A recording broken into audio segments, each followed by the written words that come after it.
back there. um, we're going to go ahead and get started. Are we ready? Great. All right, welcome everybody. My name is Timmy. I'm an organizer with Chicago Dissenters and Dissenters in general, and with the planning team of the GNC, the Genocidal National Convention Counter Conference. And I'm happy to kick off and introduce our session that we're about to have, which is called End Perpetual Punishment, from the Illinois Murder Registry to Death by Incarceration. I'm going to go ahead and just give our panelists a chance to just introduce themselves. Maybe you can just go in a line. And we'll start with Javier over here. Would you give it up for our panelists? Good afternoon, everyone. Thank you for being here. My name is Javier Reyes, and I am the CEO and founder of Challenge to Change. It's an organization that's based out of Aurora, Illinois, that deals with exactly the topic that we're discussing today. Hi, I'm Rebecca Wilson-Bretz, and I'm a senior organizer at the Chicago Torture Justice Center. Mark Clemens, senior organizer, Chicago Torture Justice Center, and torture survivor. I'm Naji Ubelis, Chicago Torture Justice Center case manager and director of community navigation. Awesome. Well, thank you so much, y'all, for being here and folks who are online.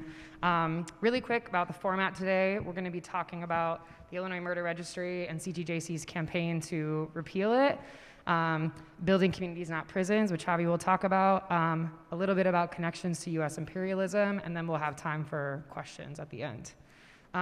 If you can't hear us at any point or see the screen, please raise your hand or otherwise get our attention and we'll address it. Okay, I'm gonna kick us off by just talking a little bit about who CTJC is and then some facts about the murder registry. So some of you might know, some of you might not know. The Chicago Torture Justice Center came out of a decades-long movement for reparations of survivors of police torture, specifically John Burge, who tortured people from the early 70s to the early 90s. So the reparations package in 2015, which was the first of its kind for any form of racially motivated police violence in the US. Many things came out of that package, but CTJC was one of them. And so our mission is that CTJC seeks to address the traumas of police violence and institutionalized racism through access to healing and wellness services, trauma-informed resources, and community connection. The center is part of and supports a movement to end all forms of police violence, and I would argue state violence as well. So we do kind of four main things. This is just for generally folks to know as a resource as well in Chicago and for folks other places too even. We have a reentry team that's really amazing.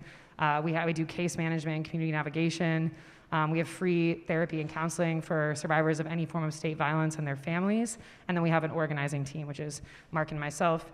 We currently have two campaigns, one to get torture survivors out of prison, and then the murder registry campaign, which we're here to talk about today. So why abolish the Illinois Murder Registry? We're going to be talking about all these points today, but just to start us off, right? It keeps people in a cycle of criminalization and surveillance. It makes the reentry process even more challenging for people coming home from prison. It does nothing to support public safety, and arguably it destabilizes our communities. It's racist and classist, and the money it raises and costs the state could fund our communities instead. So a little bit of background, right? The first registry for quote-unquote violent crimes in Illinois was the Sex Offense Registry, which was created in 1986 in Illinois.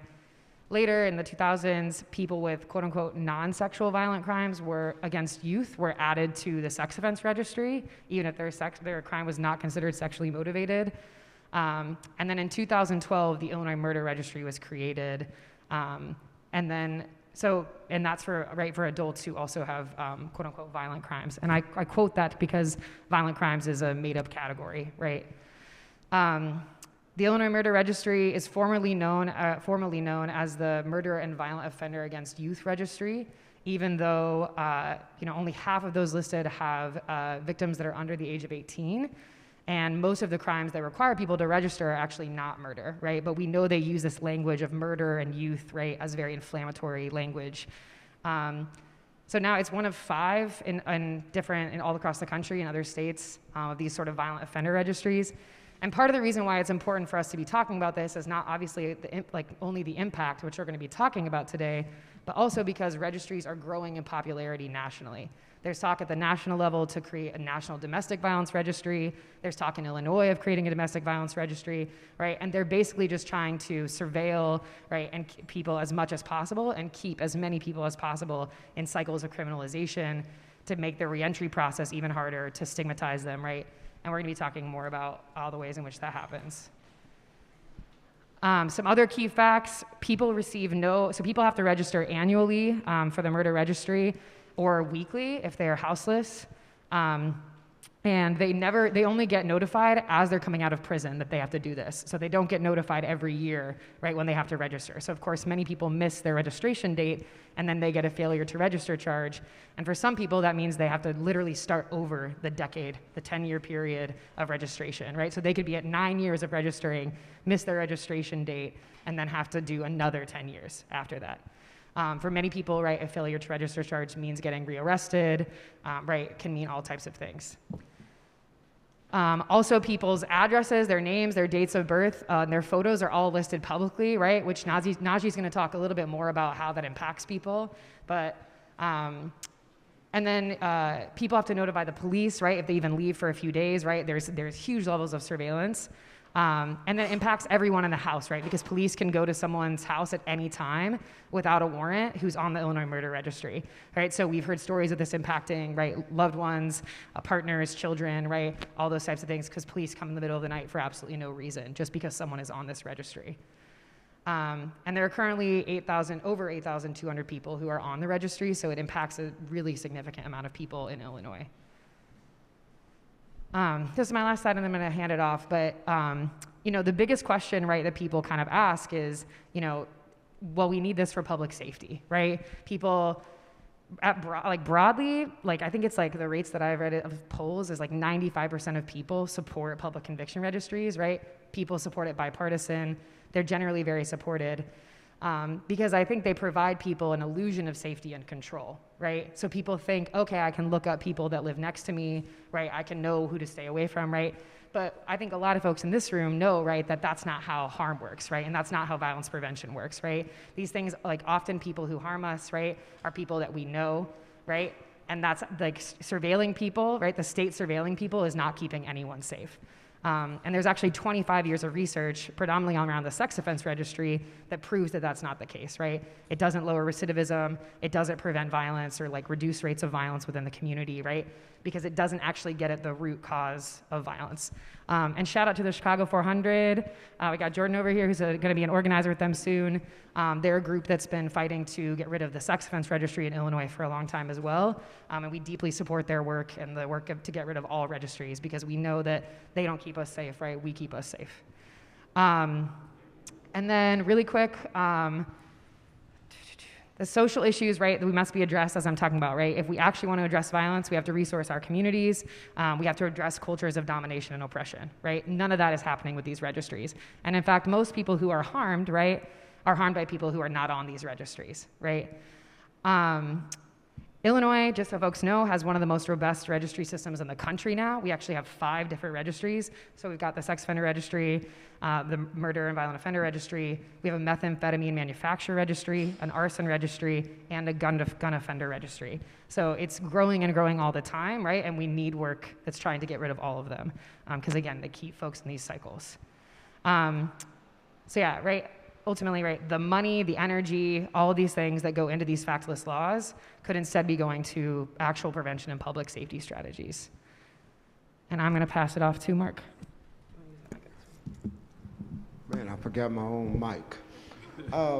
Good afternoon, you wonderful people. My name is Mark Clemens. I am a torture survivor, as I've stated. And what I would like to speak upon is John Burge. John Burge and police officers trained under him over hundreds of particular people, and please forgive me. Commander John Burge and police officers trained under him tortured hundreds of people predominantly young black people into false confessing to murders from 1972 until approximately 1991. John Burge operated primarily at areas 2 and 3 violent crimes units, even though tortures occurred at area 1, 2, 3, 4, and 5 in the city of Chicago. And people are just going to be mad at me. I can barely talk with this mask, but I'm going to make it work. And at Logan Square. Logan Square is a police station that is generally known as a black site, where that hundreds of black and brown people were taken to these to this police station, and they were tortured. At least 2 of them wound up dead. Today, the majority of people tortured by Burge and his disciples still have felony convictions for murder, and all of them have been forced to register on the Illinois Murder Registry. Almost all of the sites where individuals have been forced to register since the creation of the murder registry have been sites where individuals have been tortured. So for a good example, I was tortured at Area 3 Violent Crimes, which is located 39th in California. It's no longer at 39th in California, it's Weston and Belmont. Well, while on the Illinois State Murder Registry, I had to enter into that police station to register or else risk being sent back to prison. This process traumatizes torture survivors and is an absolute failure by the city of Chicago to be accountable to them and to right the wrong of the past. You can click on it. Thank you. An issue of racial justice. Let me tell you, try all predominantly black and Latino individuals that were tortured under John Burge, with most of them, guess what? Still dealing with their criminal convictions, despite the city of Chicago giving reparations and stating that men as well as females were taken to police stations and tortured. 60% of the people on the Illinois Murder Registry are black. Only 12.4% of Illinois population is black. 1 out of every 84 black men in Illinois is on the sex offender registry. So that's a hell of a lot of people to be on the sex registry. The endless punishment and surveillance that is now a routine part of the criminal legal system disappropriately impacts black people and communities. It is clear that the repealing of this legislation is an issue of racial justice. And once again, I apologize. This mask is crazy as hell. Those of you who have heard me speak, you already know I have no problem speaking. The 2021 census data of poverty rates in Chicago mapped here shows that some communities that are being targeted by stop and frisk and the murder registry experiencing the highest rates of poverty. People on the Illinois Murder Registry have to pay and take hours out of their days to register. Therefore, this registry is making people poorer. This means the Illinois Murder Registry is also an issue of economic justice. And I always throw out my appeal.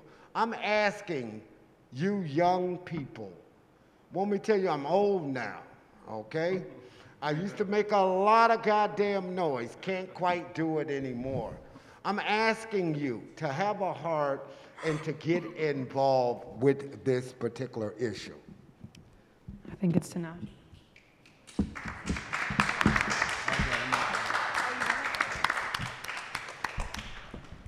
Thank you, Mark. Thank you, Mark. He's very passionate, I guess y'all can see. Right off the bat, show me the money. You know, it's easy for us to say, can everybody hear me? Okay, there we go. It's easy for everyone to just say like, oh yeah, we probably do need this because what it is, it just strikes fear in you. And instead of like looking at stuff and analyzing yourself, fear outweighs logical thinking. So I understand. And the bottom line is the money. They want to find money, almost $1 billion, 800 million annually. Are you serious? And it's from poor people. So when you think about this, poor people who already been disadvantaged, tortured, some may have committed the crime as kids or whatever otherwise, and for those who have been targeted, just as myself, in torture, abuse, in prison, things of that nature. I spent 25 years in prison as a kid, and most of us were kids. So when you think about the money, that's the bottom line. Because just think about this, about marijuana. Oh, now it's legal. What happened? They jumped right on it. The only people who was able to get it was rich people. That was it. Rich white folks. That's what happened.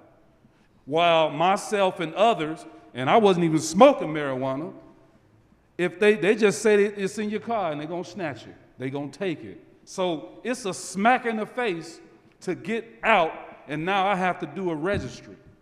And even with this registry, the money that I'm trying to make, that I'm working on, is supposed to go to transportation, goes to my family, goes to this, goes to that, but no, I got to make sure that I take it to them at the registry.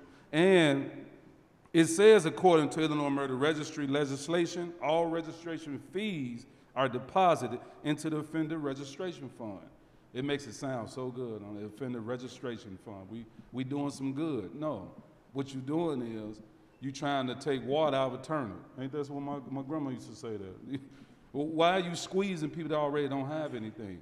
If they get a driver's license, a state license, whatever, they got a social security number, you can find them anywhere you want. No, you want to be able to target them.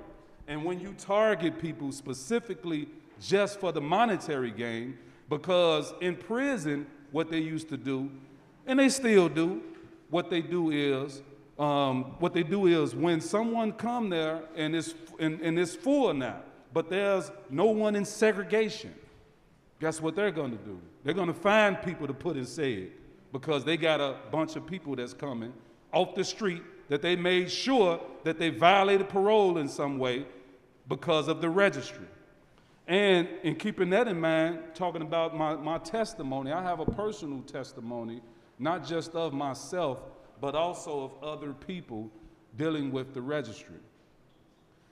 Just as Mark Clemens said so eloquently, he said that when you go to some of these places, these young kids who was 15, 16, 17, 18, where they was tortured at, they have to go back there to register. And once you go in, they strip you. And one incident just took me it's still unbelievable. It was a guy that came, because I take people to the registry. They would not, a lot of them would not go by themselves. I go by myself. I'm still on the registry. I go by myself, but I still let people know where I'm at. Even the people I work with, I let them know where I'm at. I'm registering today, so you don't hear from me in a couple hours. They kidnap me, because that's what they do. So the guy went in. The officer told him, what, you think you're not going to go to jail because you brought your son? True story. He said, well, I couldn't do nothing else. You got to call somebody. He called his son's mother. She come up there. They told her, you don't have the proper ID. We out looking at it. The guy I brought with me. He already registered, but he looking at me, I'm ready to go. So what I do, I'm like, man, what happened with him? It's nothing to do with you. I'm like, okay. So she went back. They called DCFS. Gang came and got that young boy. He looked like he was probably about 5 or 6. because they was arresting his father. That was just crazy. But myself, I was in an accident on the expressway. It was already scary enough. Someone cut me off, ran into the wall. Long story short, I was on the other end, face bleeding, confused. 2 other people that was involved, they came to my aid. Illinois State Police came. He was like, okay, you need an ambulance? I said, yeah, call the ambulance. Car tore up. So he said that, yeah, I'm gonna call him. And then when I started seeing the ISP pulling up, I said, oh, I'm in trouble. I'm trying to hit my phone to go live or call somebody or something. I forgot I got Siri getting pulled over on my phone. But anyway, I hit it, and then they pulled up, surrounded me, and was like, hey, you not complying on your registry. I said, are you serious? I'm bleeding out my face. I mean, you talking about a registry? Well, we're gonna have to, so what I had to do is, I'm gonna make it just real quick. I always take this with me, because this is the paper that I sign, and they sign, officers, wherever you at, they sign it. Yeah, I got my slave papers from the 13th Amendment, of course. So I got my slave papers right here, and this is what saved me from not going to jail over the weekend, because I had it in my hand. I gave it to him. He quickly refused it. I say, just look at it. That's all, just look at it. They was ready to just put me in the cage. So they looked at it, seen the officer, called him. The officer confirmed it. Yes, it takes a month. It takes at least a month to update to the Illinois State Police website. A whole month. How many people went to jail for that? Because it didn't update. I just so happened to have my paper on me that I carry all the time. And they called it, and this was saved me. And yeah, they still didn't give me no ambulance. They just left. And a friend of mine, well, I'll say some people that I know were killed because I can't say how I know this, but because of, you know, you can just go on the website, locate where a person live at, and you can pull up on them. It's easy. They know this. They know that. So why you gotta have such, and that's another reason why your own family who loves you don't want you to parole to their house. They don't want you to live there. People you love, your own family, they don't want you to live there because they're worried about the police kicking the door in or anyone else. So it's perpetual that you have to deal with. And one last thing, just recently, a person was told, an officer told him, if you sign this paper saying that you was late, you agreed to start your 10 years over again. He was signing for the murder registry. He agreed. I told him you should have never done that because only the judge can decide. But that's how they keep entrapping you. And it updates automatically 10 more years if your date is missed for anything. They can tell you to come back later. And you come back later, they're closed. The next day, you missed. We're going to pass it over to Javi to talk about building communities, not prisons. Thank you. Both of you guys hit it right on the nose with the murder registry. A good friend of ours, as you know, Harry Peña, he missed, on his 9th year, he missed the murder registry by 1 day because his daughter was having a baby, and that's a crazy time. He's happy, and it's that simple that he can forget. And even though he went and talked and called and showed, his whole 10 years started all over again.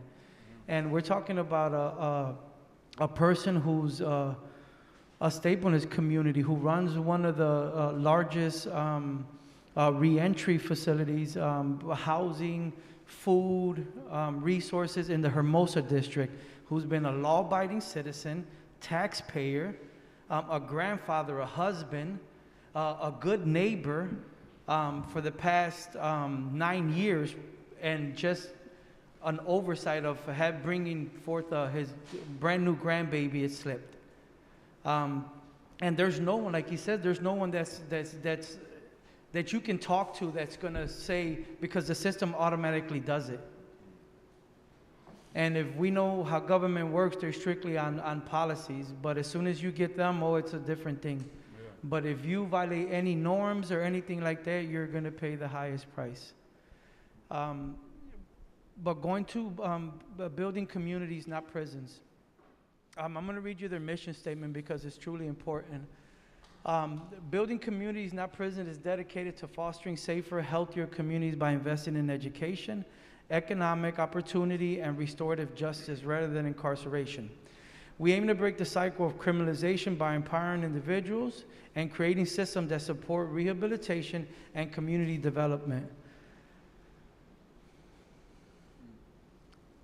Even if you're going to go get a loan from a bank for a house, you have to go through so much and show that this is a property, have an inspector come and do all of these things before a bank will release money.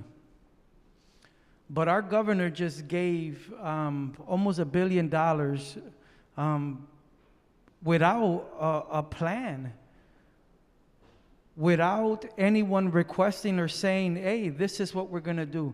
We're going to do A, B, and C. We're going to include A, B, and C. None of that was said.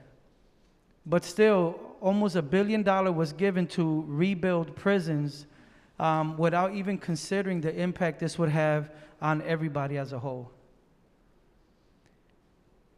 And we're not only talking about building prisons, we're talking about incarcerating our future. We're talking about we're going to build a place that can potentially continue to incarcerate black and brown kids. I'm going to give you a little a background on why this started. And then Jimmy Soto has the longest false incarceration in the country, in the world. 42 years in prison for a crime he did not commit. Him and his cousin, David Ayala. They were arrested both at 18 and 20. They're both now 60 and 62. I picked them up from Stateville Prison. The last time I saw Jimmy, it was in 1988. I was 18 years old. I was already 2 years in prison. I walked through the halls of a prison that resembled a castle. I got incarcerated at the age of 16. So being in a place like that, it really didn't help my development as a kid. I walked in halls where people died.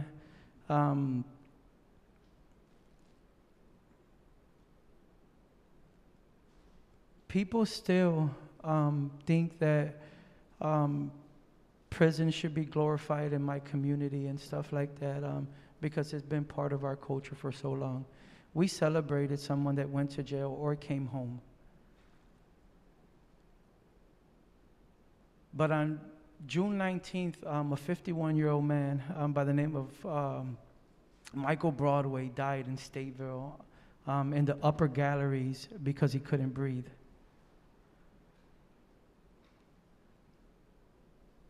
He was fighting for his release on a false conviction.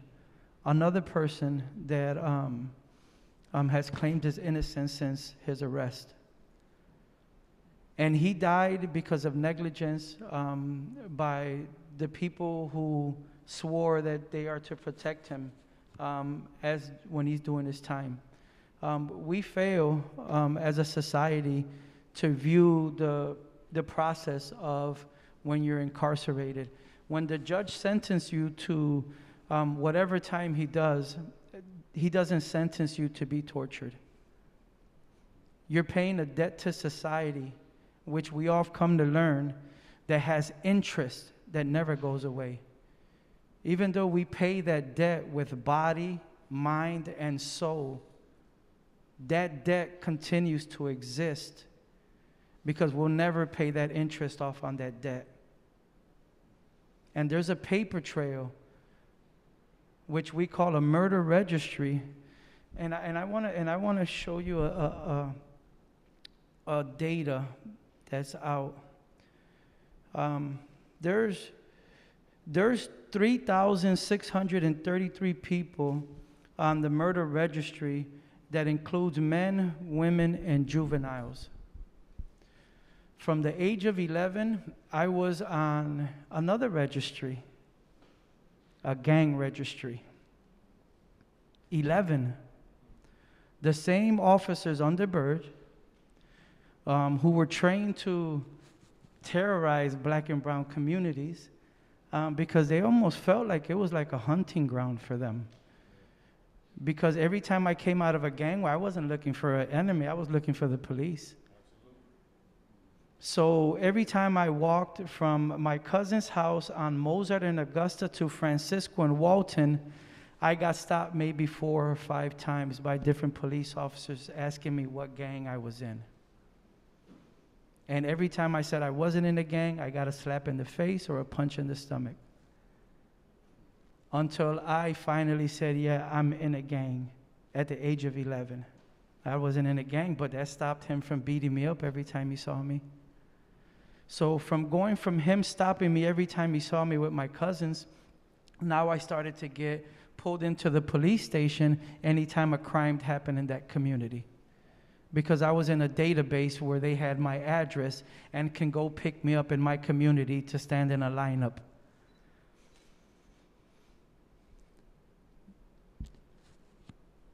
We tend to, well, we not us here, but people have desensitized from what's really happening in our communities by saying, I didn't know. And just like both of them pointed out with the youth, this is your story to take forward of what you guys see.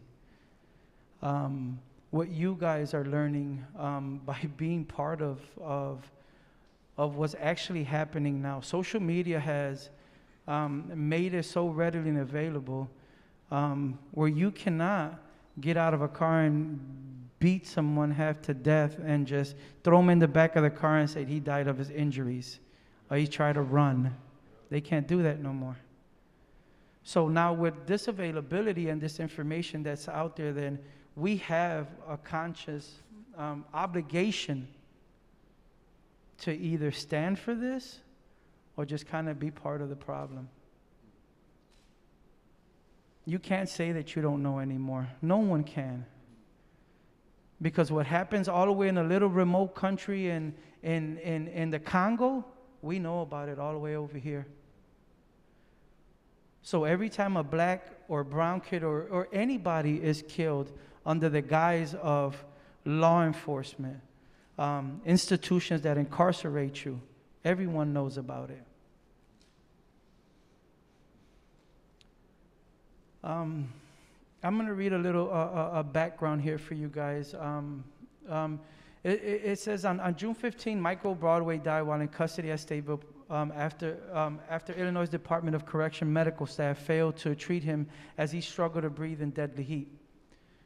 We talked to the guys that were in there. The nurse stopped on the 3rd floor and said she couldn't make it up there because she was already out of breath. She said she could not go up there because she was out of breath. So you have the guys on the gallery yelling, saying, hey, he can't breathe. They're beating on their bars in a desperation that if you were to hear these yells and scream, like I don't hear them now because I wasn't there, but I heard them when I was there. So it was the same screams of desperation when someone falls out in a cell and no one comes. So they yelled and screamed for them to come up there saying he's having issues breathing. He was still alive at this time. And they did nothing. The conditions up on that gallery, all the vents are closed. They're sealed shut. They do that in the winter because it's too cold. but they don't care about opening them back up because of how hard it is to climb up there and do it. And keep in mind, no one is doing it for free. Someone's getting paid to unlodge a window and open it. I go here. It said, "We will not stand by while our people are subjected to death through neglect and abuse. Governor Pritzker must stop his recently announced plans to rebuild Stateville and Logan prisons. Instead of spending nearly $1 billion to build more prisons, we demand immediate pathways for release of our community members who continue to face dehumanizing, deplorable conditions in Stateville." I want to go to another fact here. Because I like to do research on numbers. There's Illinois has the most overturned convictions in this country. Illinois, the most overturned convictions, and in 2022 alone, there were 238 exonerations, right? There's the capacity in Stateville, you can house up to 1,200 people, and I think they're at, what, 380, 400? That's the amount of people that were exonerated. So, Governor Pritzker, you have over 1,000 clemencies petitions sitting on your desk. 3,000. I stand corrected. 3,000. That would empty out 4, 5, 6 prisons if he were to answer those petitions. Knowing that Illinois has the highest rate of exonerations, of false convictions, of torture. This is not something that I'm making up. There's not a boogeyman in my closet. Burge was the boogeyman in my community. He was the one I was scared of, and everybody that was trained under him.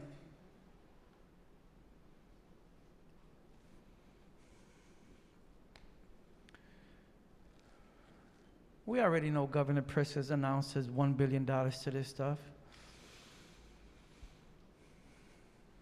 I shared with a young lady that was coming in today. We can build a new building, right? Because that's what they're saying. Let's build a new prison. And I move in, but all my furniture and clothes are infested with cockroaches. The building is brand new, state of the art, right? Cockroaches can live through a nuclear war. So if I take those cockroaches, what's going to happen to that brand new, beautiful building? It'll be infested with cockroaches. So no one is talking about changing the culture of the staff in these prisons. There's no discussion on how we as a civilized society are not going to allow this to continue to happen.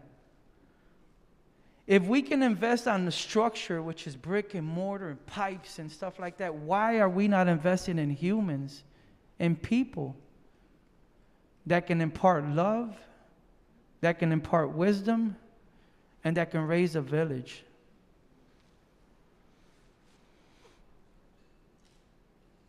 And it says, the quarterly report, where did I go?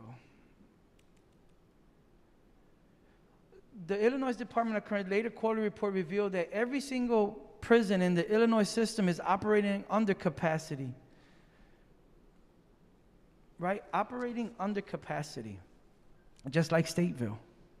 They're spending, I don't know an exact number, but I'll say they're spending $1 million to operate that on a monthly basis if it was at max capacity at 1,200.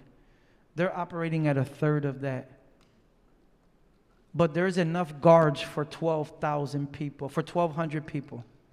That doesn't change.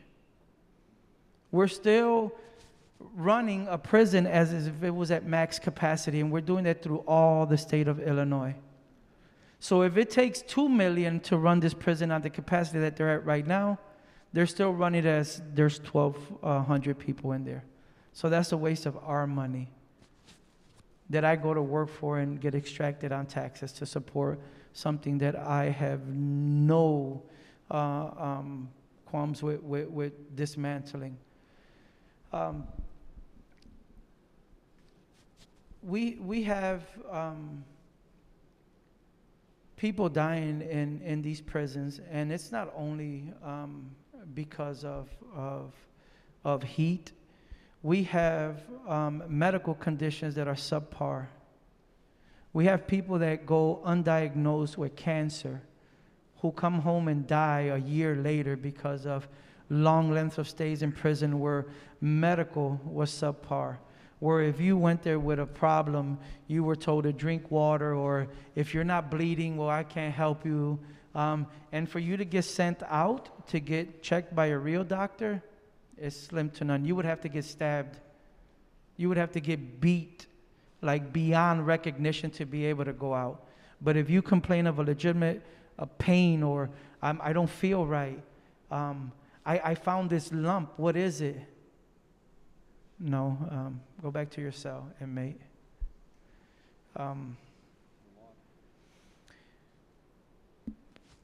You guys can be anywhere today, but you're here. Anywhere. It's beautiful outside. It's not that hot. But you chose to be here. So don't let this message stay here. Take it with you. Share it with somebody. The next conversation you have, let it be what you heard today, and see how you can have someone, even if they don't agree with you, take a look at what we're talking about. It's not a secret. Again, we're not a society that's in the 18 or 1900s. We have the technology to be able to foster, safe communities, and it's not through incarceration. I promise you, it's not through incarceration. I'm part of the Northwestern NPEP program, and I'm also a Northwestern Fellow. We have a 98% success rate of anyone who participates in the NPEP program. No one is returning back to prison who has an associate's or bachelor's degree. No one is going back to prison knowing that they can come out here and live a decent and normal life, an education which is denied for so many. And one last thing I'll say, I talked to this kid that was, his last grade that he completed out here was the 6th grade, because he couldn't go to another school to do 7th and 8th because it was in an opposition neighborhood, and even though it was just a block and a half away. He couldn't go to school because he feared he was going to get killed. He told me the safest place to go to school, if you live in the inner cities in Chicago, is prison. The safest place, if you live in my communities, to go to school is in prison, because you don't have to go through neighborhoods where people are going to shoot at you. So you have a lot of people in the prison system through Northwestern, DePaul, Loyola, Lewis University, so many programs in prison now that are offering the opportunity to have a higher education, to give you an opportunity to make better choices, to be able to seek an understanding of how the system works. Because a lot of the times, I'm not having this conversation at home over dinner of the importance that it is to vote, or who my alderman is, or where money goes to. None of those conversations are being had at my house. But now with higher education in prison, they're exposed to these conversations. They're exposed to sitting down and being able to come up with a solution, the restorative part of all of this stuff. And that's my part, so thank you guys.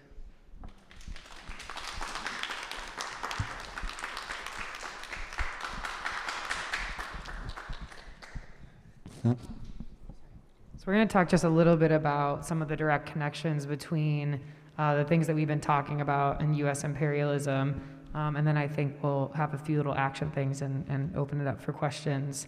But one of the things that people don't often talk about with John Burge in particular is that he learned his torture tactics in Vietnam when he was in the army, right, and using that on Vietnamese people, and brought them back to Chicago, right? we are connected with folks in like across the world now, really, who are survivors of torture at CTJC. And a friend of ours who I've known for a decade now is a survivor of torture in Chile. And recently, when Mark was talking about the black box that Burge used to use on people to electrocute them, he said that same black box was used on him in Chile, right? So we know these same tactics of torture in policing have been used all across the world, right, and shared for decades. CPD is trained directly, right? Has trained directly with the IDF or Israeli Occupation Forces, right? IOF, as we're now saying, right? Since the early 2000s, right? This is a very direct connection of training and sharing tactics that they use on Palestinians and on poor black and brown people in Chicago, right? And I'll let Naji speak to prisons and Islamophobia post 9/11. Yes. When I was in one prison, well, first it's just, I remember someone told me one time that, I guess he thought it was a compliment, but he say, oh, the prison did good for you because look where you at now in life. Look at this, look at that, and you have a new outlook and this and that. I was like, you missing the entire, it's just befuddles me that people are clueless. I said, you can see the name in it, Stateville Correctional Center, Illinois River Correctional Center, Menard Correctional Center. There's no correcting in there. There's nothing about correcting. And the prisons operate like states. Every prison is different. You might be able to go to school here, but in this prison, you can't go to school. Or you can't do this because of that. And for those reasons, the only thing that changed me as far as my mentality, besides the abuse, the first time a gun ever been put on me was by the police. I was 12 at the park. I couldn't tell my mother because I wasn't supposed to be at that park.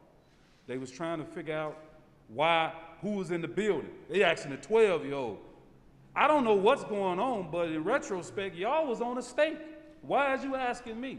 Why you want to take me to a garage and do whatever you want to with me? So when I left Illinois River, Illinois Correctional Center, when I left them, because after 9/11, they did what they did. They was already abusing you anyway because of what they wanted. So what they did was they gathered up the Muslims who talk too much, the ones who write grievances and stuff, the ones who trying to get all these books in to read. And they wouldn't let me get it, so my white homie, he got them in for me, and I read them anyway, so that still worked out. But they sent me to segregation for an incident, for a speaking incident that I wasn't even a part of. But because I was there, they sent me to say it. I went there, it was like 15 other Muslims there. I'm like, man, what's going on down here? Man, they got me on indeterminate sentence. Huh? In segregation? They came and got me and sent me to Mount Sterling. I'm dropping names. Mount Sterling. Yeah. Correctional Center. I want to put that in there. You know, they correcting us in there. But this is what they did. They put me in the cell. No sooner you put me in SEG. About 2 weeks later, they shipped all us out. I was on the van by myself, and they took me to Mount Sterling, and they said, welcome to hell, which I felt like I was in hell anyway. You ain't really said nothing different. But they put me in the SEG in segregation with the white supremacists. Reason why I say I know he was a white supremacist because he had 3 hangman nooses on his arm. So when people tell me, like, how you know he's a white supremacist? Look on his arm. I was in there for about a month and a half. We never said one word to each other. It's smoking hot. You can't breathe, all that type of stuff. You can't even get out of cell. 8 by 9, you can't get out. You in there. A month and a half went by. Somehow we didn't get our food. We got to arguing about it. We don't know how we missed. We was asleep or something. That was the first conversation that we ever had. And we was finna go to blows, stabbing each other, all type of stuff. Then when we start banging on the doors, that's what we do. They don't like coming, like the brother said. They don't come because they feel you just want to get out your cell. That's what they feel like. And while I was there, a person, he was there and they maced him and he died. They said it was on him. However they tried to clean it up, he's gone and they living their life whatever. You know, this is, of course, 2001. So when we start kicking on the doors, that's when the police ran down there. They was like, oh, what's going on? Here come the CO. You can hear them running. They got the keys. You know how that sound. They coming. And when they came, they seen, we was like, where's our food at? We all missed it. Give them their food. A younger officer who came there, I don't know if he's still there or not, but he said, yeah, they was trying to get y'all to fight. They had a bet on it, and they do that. I know they do that, but that's what they were doing. And when they got us up, because it was all because not just of what I was doing, but also writing them up, but also because I was Muslim. And what I was doing was, they should be congratulating me to get people to go to school, to get people to stop this nonsense, just like the people that was there that had natural life who taught me the values of the world and about being a human. And when I had that incident, it just made me know more that we have to reach each other's humanity. Because after that, we wasn't best of friends or nothing. But at least after that, we start speaking to one another. And this is Mark. Uh-oh, it don't want to cooperate.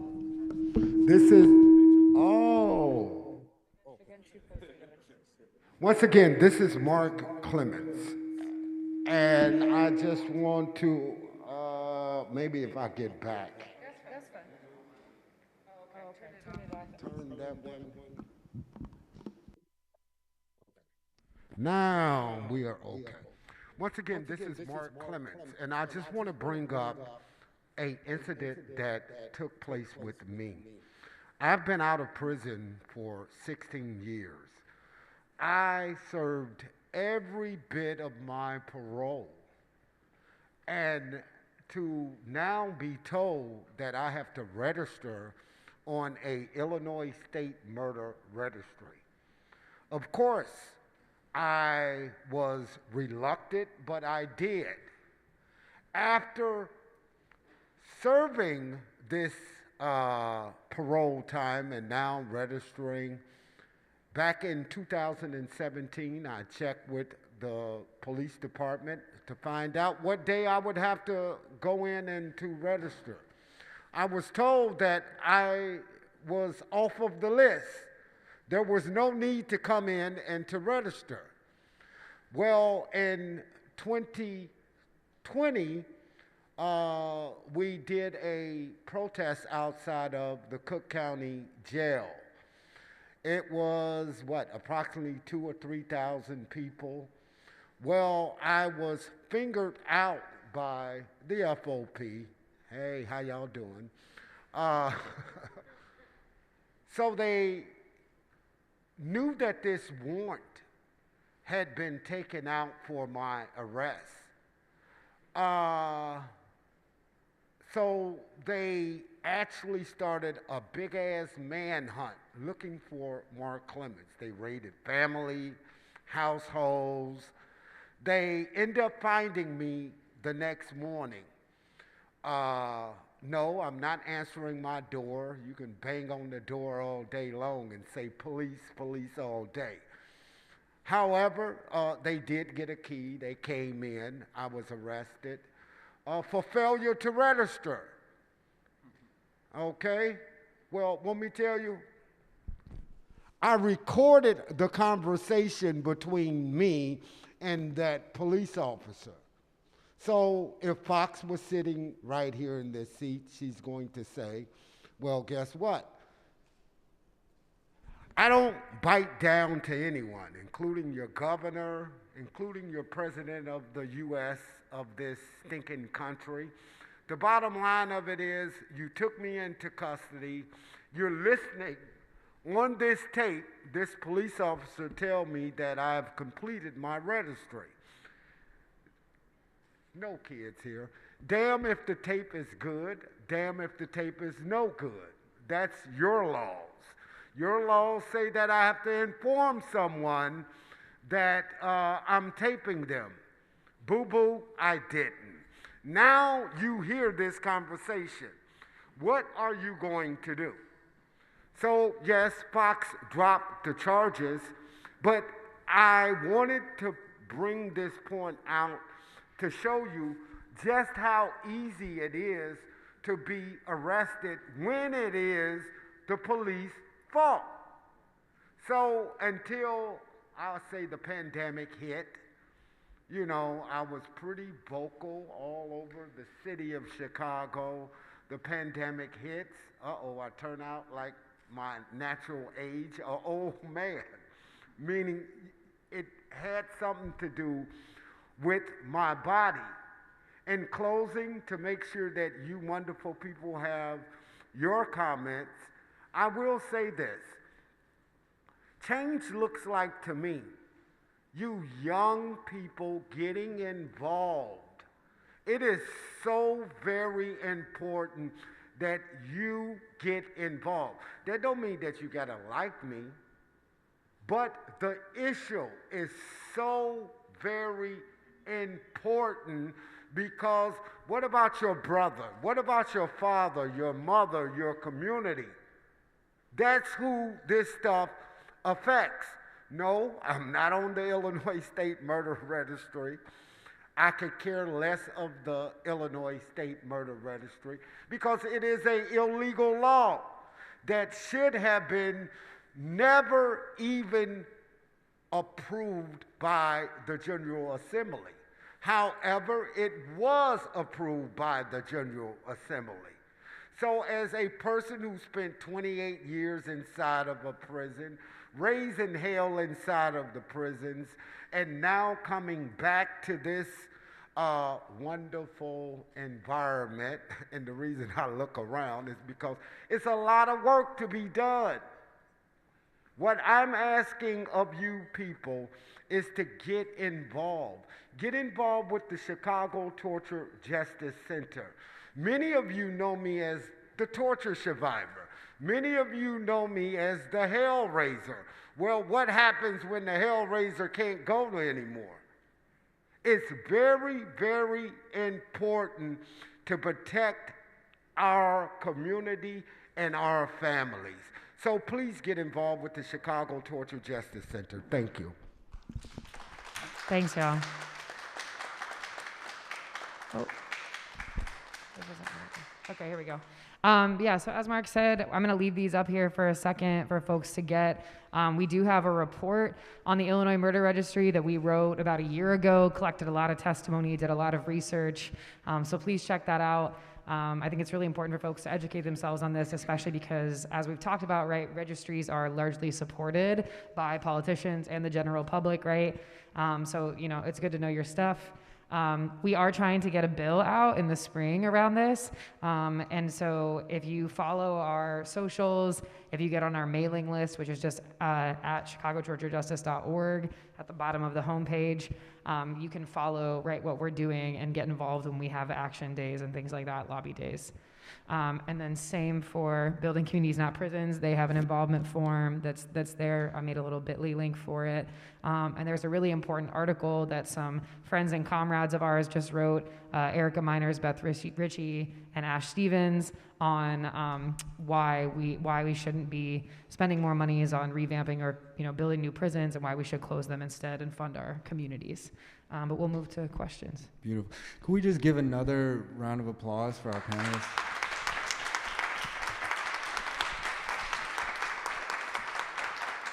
I wanted to, before we open up to the audience, I'm going to take some moderator privileges and ask one, maybe two of my own. But I wanted to expand on this point about connections and the connections between the U.S. Carceral system, the carceral state, and U.S. empire. and U.S. imperialism, right?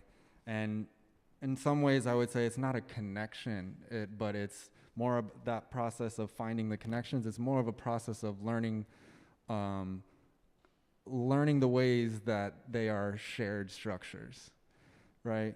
Because, the first and the thing I first think about, especially that is particularly apt in this moment, is how we are seeing how the current administration is using the same kind of war on terror paradigm, right, to justify and manufacture consent for the genocide of Palestinians in Palestine, right? And it's not lost, it should not be lost on us that the same president that is using this paradigm of war on terror is the same president who was notorious for popularizing the quote-unquote super predator and shepherding the war on crime, right? And this is that the wave of truth in sentencing and the explosion of mass incarceration. We're talking about two sides of a shared strategy that is being applied domestically and internationally. And, I think one thing I'm not sure how many folks are seeing it because they've done a great job of hiding it in the mainstream media, but something that has been happening more recently in Palestine has been these reports of Israeli occupation forces committing acts of mass rape of Palestinian prisoners that have been detained, and brutalized rape. And what's turning lots of heads is that there's movements within Israel that are defending the soldiers that are now being prosecuted, who are literally mobilizing in their defense. And I bring that up because prisons, as I'm sure folks who are familiar with the U.S. prison system, the U.S. prison system is also a system of systemic rape and torture, as has already been alluded to on the stage. And I think kind of tying this all, in terms of the funding and the resources and direct material connections, we are funding that. We are funding the prison system, carceral system that is being used of the genocide. That same funding to explode our own mass incarceration system, not just at the federal level, but for folks who don't know, at the same time that J.B. Pritzker wants to spend $1 billion, almost $1 billion to build 2 new prisons in the state of Illinois, we also, at the state of Illinois also purchases over $120 million in Israel bonds to literally fund the incarceration and mass and torture that's happening in Israeli prisons.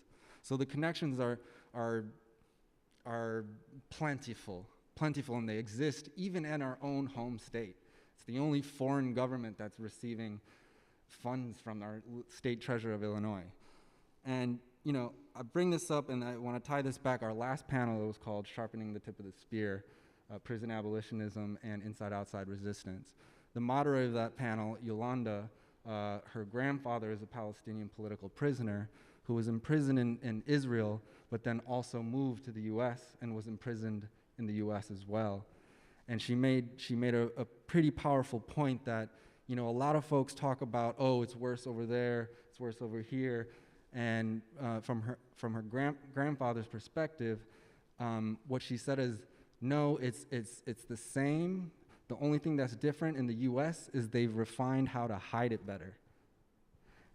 It's been integrated into society so much farther, right? And I wanted to, this is a long context for my question, but I think in some ways how the violence of the prison has been normalized, so normalized in our culture, right? And also how the prison itself, the violence of the prison itself is now its ripple effect. It doesn't just exist in the brick and mortar prison, but the containment, surveillance, control, the harm of communities exists in all these different new tools and metrics, whether it's the murder registry, the MSR, and all these different ways. And so I'm wondering if any folks want to speak briefly about the invisible imprisonment and invisible prison that's kind of expanding in our communities, and how it's not just harming one person, not just harming you, but the entire community, family members, etc.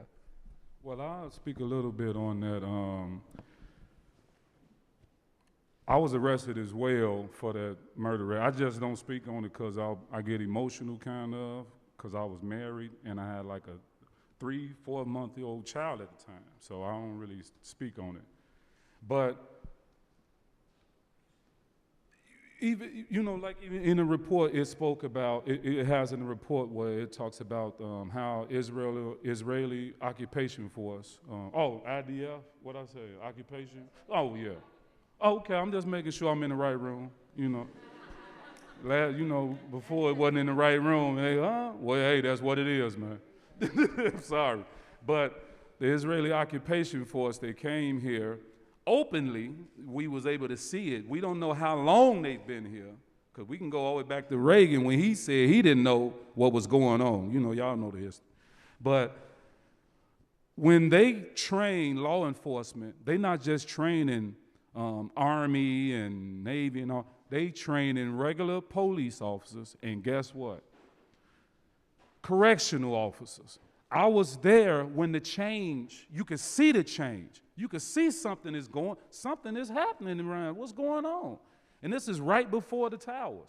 It was the Orange Crush is what we call them. They around in orange suits and, riot gear, and they come to knock your head off. That's what they do. They not come to talk, they come to demonstrate on you. And you could tell some of the tactics had changed. But when I spoke about when they sent me to segregation, and there was a lot of other Muslims there, what also they was doing, we send money to organizations that help Muslims or any other people. But if it's an Islamic organization and you sent money to them, they was taking you to segregation on some other trumped up stuff. I found out, because some of the officers there, they work in there, but some of them, they start thinking and they starting to, get away from it and everything. So what happens is we think it's something good. Like, oh, look what happened. No, look what's been happening. And I had the pleasure of speaking to a Palestinian man closely 30 years ago to understand what was going on. I didn't know what's going on, but he told me about it. But when you see this in prison, and on my release, the first time I was coming to let them know where I live and all this other stuff, the feds was there asking me questions about 2 people from the prison I was in. The first thing I told them, y'all need to leave. I don't have nothing to talk about. So for the first 6-8 months, I promise you I was being followed. Every time I turned around, just like when they pulled me, when they took me in that time, and it was a few years after, it was a couple of years after I've been released. I've been out like almost 7 years now. And what they did was, they said my the turn signal, all this other stuff, that's when they arrested me. But that's when I'm just thinking like, they still messing with me. And what they do in there is, you can't get certain books in that talks about revolution, that talks about the humanity of people. You can't see these you can't get those type of books in. So it's rampant through the community. You could tell when they come with and what bothers me so much right now is, it still bothers me. It happened a few months ago, they were talking about it, where Israeli occupation force, Netanyahu now, and they arguing with the president, Joe Biden, about how many big bombs they can get. They debating on how many bombs, the bigger bombs that they need to kill more people. Biden told them no, but he's still sending them the little ones to bomb everybody. But you can't get this massive bomb. They debated and argued that for months. Why? We have to wake the community up. We have to wake the nation up and forget about how you grew up or what's going on, because you have to go to the side of humanity. You cannot stand, we all cannot stand for this. So in closing, that's what I want. We have to stop letting people invoke fear in us and start looking at this stuff in humanity and start building up our education when it comes to these issues, and just stop listening to the jargon. Thank you. I think, Javier, if you wanted to make a comment, then we'll open up to the... How the invisible effects of incarceration. First, I'll give you 3 obstacles: employment, housing, and education. We just fought to get the Pell Grant back for people with convictions on their records. I don't know if you guys didn't know that, but if you had a conviction on your record, you could not go to school to get a Pell Grant. So we fought and took it to Springfield, and that was overturned. And now people with convictions on their records can apply for Pell Grants and go to school. A second one is yeah. A second one is employment. Say us 3 go to fill out an application, and I might got an education from Northwestern. I got a master's degree, and he has a bachelor's, she has an associate. We're all going for this job, and the first thing that's going to disqualify me is my conviction. So no matter how much school I have, the system will not allow me to enter. So there's this invisible barrier that he mentioned that exists. And now we're going into housing, a basic thing where someone can lay their head down and be safe at. So no matter even if I educate you in prison, I give you all the resources that you need, but then I let you go back home, and if it's not on your mother's couch, you're not living anywhere else. The system was not designed for women at all. There's no studies, there's nothing that can support that would show that women were taken into consideration when prisons were built, designed, implemented, or whatever you want to call it. 2 years ago, a study was released that 87% of the women incarcerated in Illinois are victims of violence. These are women who were defending themselves, and we incarcerated them. So we usually don't talk about the women, but we have done such an injustice to women in the state of Illinois.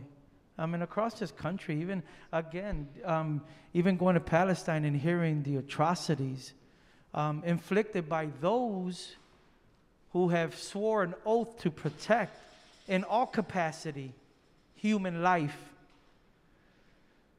So those are some of the long-lasting just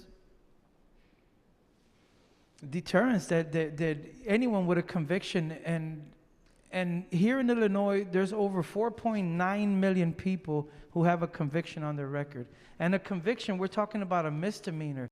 We're talking about you shoplifted when you were 15 years old, and now you're 30 and you're being denied a job because you have a conviction for shoplifting with a bunch of friends or as a joke.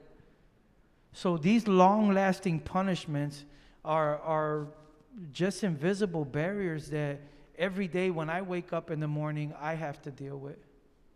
Thank you. All right.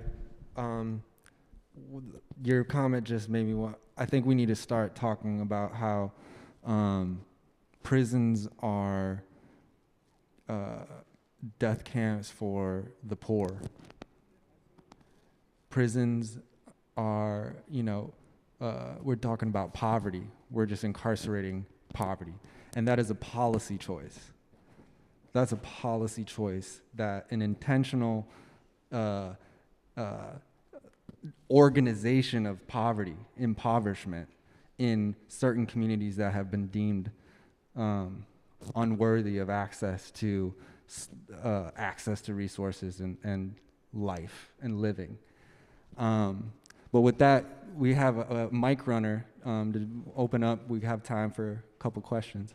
Maybe we could take 2 to 3 questions, and then we'll open up to the panelists to kind of pick and choose if you want to hit on or riff on which ones.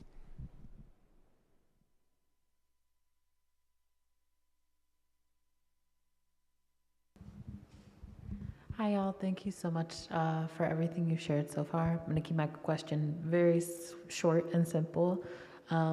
What, if you got control of the funds that are currently funding all of the violence and isolation and harm in Illinois prisons, what would you spend that money on instead? What would you pour that money into? And I don't think I need this, but for the audio. But I would seriously. Why don't we do, since we're. Oh, he wants.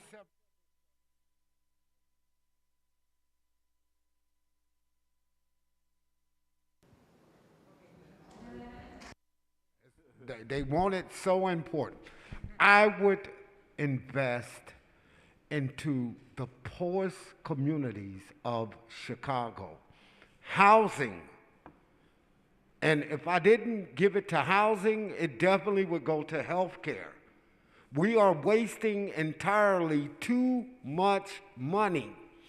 $900 million, and a governor sits here and sells you that piece of BS, as well as we have a vice president right now who uses this term predator.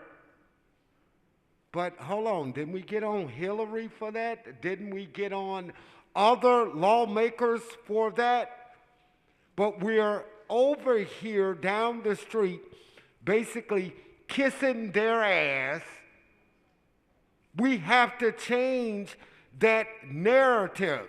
Here it is, you have a vice president that is responsible for all these wrongful convictions, and people are sitting back dancing and jumping with these criminals, because that's exactly what these people are. And let's keep in mind, as the death penalty was repealed here in 2011, the death penalty remained on the books in the state of California. And how I grew to learn Mrs. Criminal is due to the fact of several people on death row in California in which she did not lift one finger to help those individuals. But I would definitely give the money to the poorest communities in the city of Chicago. And if they were doing that right now, I don't think that the outcry over this Illinois State Murder Registry would be so great.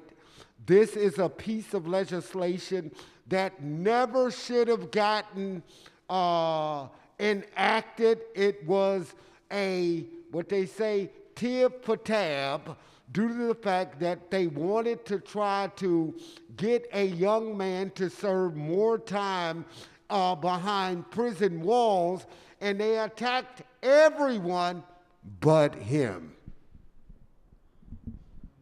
If I can add to that, there's an underlying problem. No one wakes up in the morning and says, hey, I want to just sell drugs or not go to school. There's a lot of trauma in our communities. I've lost, well, I'll take this back. In the early 90s, I was losing friends to gun violence. Now I'm losing friends to fentanyl. Those that survived the streets of gun violence are now dying with a man-made drug that's being pushed into our communities. So the money has to go to mental health. We have to deal with the underlying problems. We have to open up all of these clinics that were in our communities that were closed, where someone can go and see a doctor and talk about their mental health. And that's something that we're not doing. We've really messed up this country in such a way that it's affecting our youth at such a high rate. There's never been an era where people wanted to kill themselves so much. And we're not addressing that.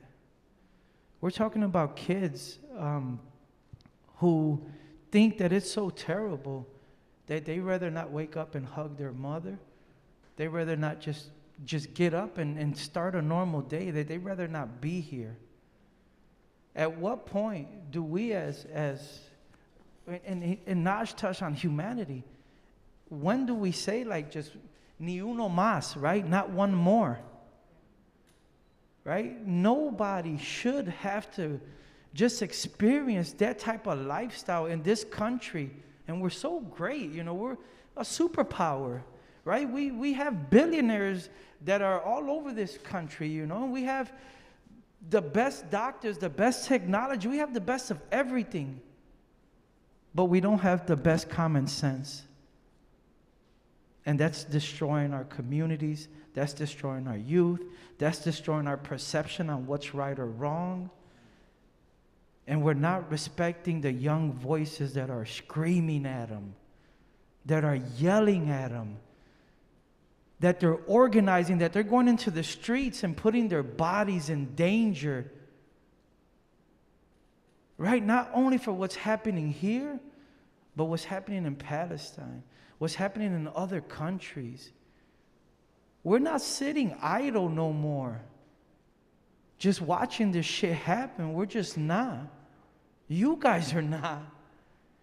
And that ignites us, the older guys. Like he says, I can't. And man, I see the fire in our youth today, and how can I not stand with them? I got a little bit of time left on this earth, right? Why not spend them being part of the solution versus the problem? Great question, great question. And what comes when a wish is hopefully we can find solutions, because we can always wish things, but what about the solution? So I love that question. And over 60% of Illinois prisons come from 6 communities. So they know this. They seen the study. I'm not nobody. Y'all, they the ones got all the PhDs and all this other stuff. They know this. If they want to do something about it, they can turn right around and do it. And those 6 neighborhoods, Austin, North Lawndale, Inglewood, Roseland, Humboldt Park, West Garfield, over 60%. You could take half of that bill, that $800 million, and put it into those communities. When it comes to school, education, good books, not the old beat up ones, old computers. But not only that, what about vocational skills and trades? Because a lot of the youth, and I work with a lot of the youth, they always trying to find something new to do on YouTube or TikTok. Because all the trades and the skills that you can learn in vocational schools are gone. Where are the mechanic schools that have mechanics in there and learn about how to build trucks and stuff? Where is that at? It's not there. 60%.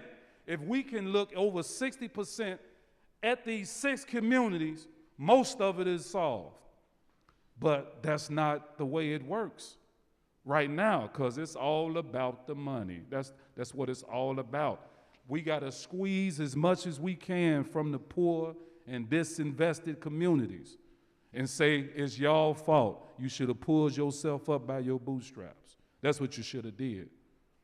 Instead of putting money where it should go, instead of creating more bombs to bomb and kill more poor people or more countries. And when the migrants come, everybody's surprised. Where have you been? They've been dropping bombs everywhere. They have been usurping democratically elected officials. But if we keep on listening to the fearmonger, oh, look what Muammar Gaddafi doing. What he doing, healthcare? What he doing? Show me something, don't tell me. Don't bring me back to the plains. Y'all already discussed that. What he doing now? What is going on now?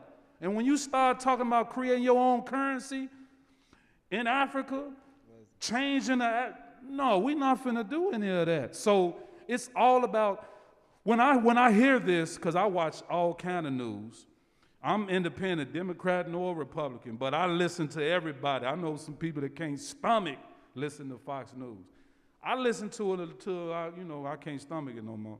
But what it says, you would hear a lot, because they tell you it would always be poor people. Why do people say that all the time? What you mean by poor? In dollars or mentally? What you mean? So they don't get to what you mean, but we see what they're doing financially and otherwise.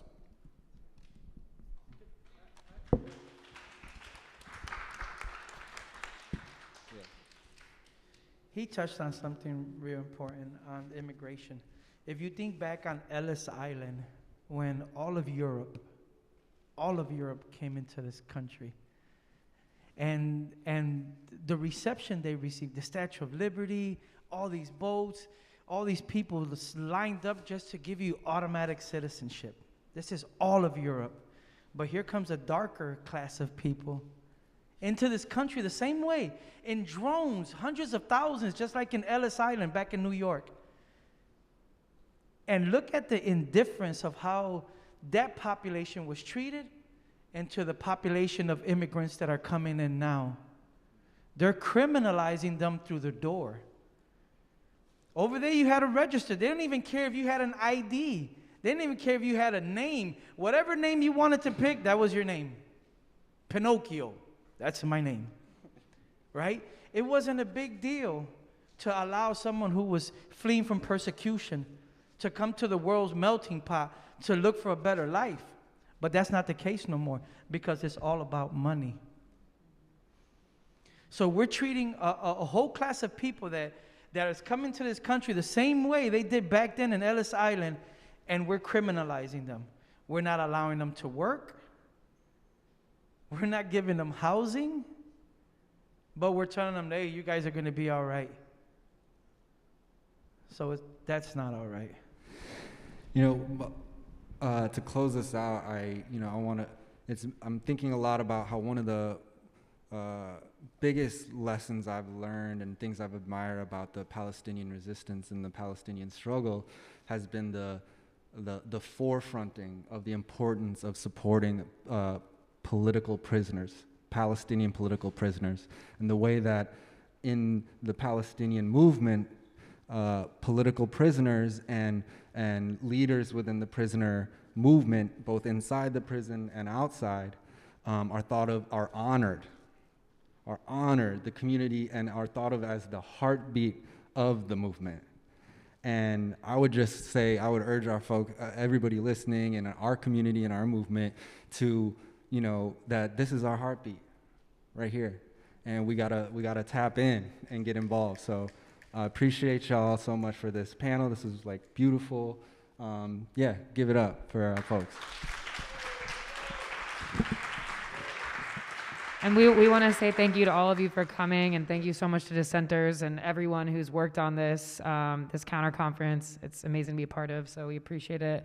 And all of our emails are here if y'all want to follow up with any of us about any of this work. And thanks so much, Timmy. And we should a big shout out to Lumpen TV. They're amazing. So everybody's been logging on. So if you haven't, go see these gentlemen. Get this website. Get involved. They're bringing you up-to-date information where it's not watered down. You're getting it from the people, right? So log into it's lumpen.tv. Thanks, y'all. One last thing. I have some Know Your Rights cards. It's not just for yourself. It's for your family member. I'm going to pass them out if someone is arrested, or if someone you know that is arrested. You can call this number. They'll get a lawyer right there to whatever police station they're at. And it has 3 magic phrases on here of knowing your rights. Am I free to go? I will not talk. I want my lawyer. And I don't consent to any searches.